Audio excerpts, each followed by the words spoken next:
بسم الله الرحمن الرحيم رب اشرح لي صدري ويسر لي أمري واحلل عقدة من لساني يفقه قولي ربي زدني علما ربي زدني علما ربي زدني علما اللهم فقهني في الدين اللهم فقهني في الدين اللهم فقهني في الدين اللهم إني أسألك علما نافعا وعملا متقبلا ورزقا طيبا اللهم إني أعوذ بك من علم لا ينفع ومن قلب لا يخشع ومن نفس لا تشبع ومن دعوة لا يستجاب لها اللهم أرنا الحق حقا وارزقنا اتباعه وأرنا الباطل باطلا وارزقنا اجتنابه اللهم أيدني بروح القدس اللهم أيدني بروح القدس اللهم أيدني بروح القدس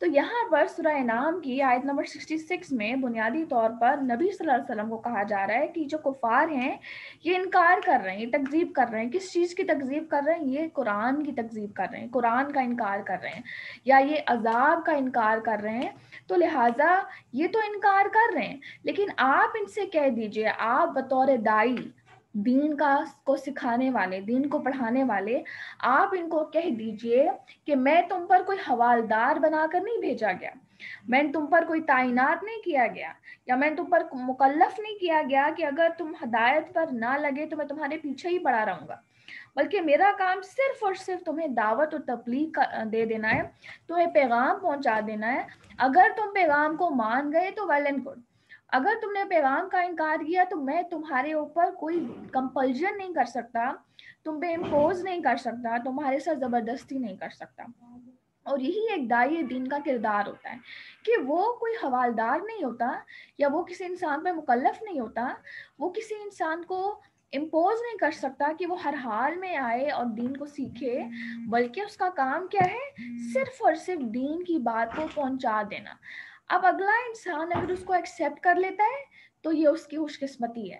اگر اگلا انسان اس بات کو ایکسیپٹ نہیں کرتا، نیگیٹ کرتا ہے، تو پھر یہ وہ انسان ہے کہ جس نے اپنے پاؤں پہ گویا کہ خود کلہاڑی مار دی، گویا اس نے موت کو دعوت دے دی، اس نے برے انجام کو دعوت دے دی. تو لہٰذا یہ بات سیکھنے کی ہے کہ ہمیں کسی بھی انسان کے اوپر جبر نہیں کرنا، لیکن یہ ہے کہ پیغام کو پہنچاتے رہنا ہے.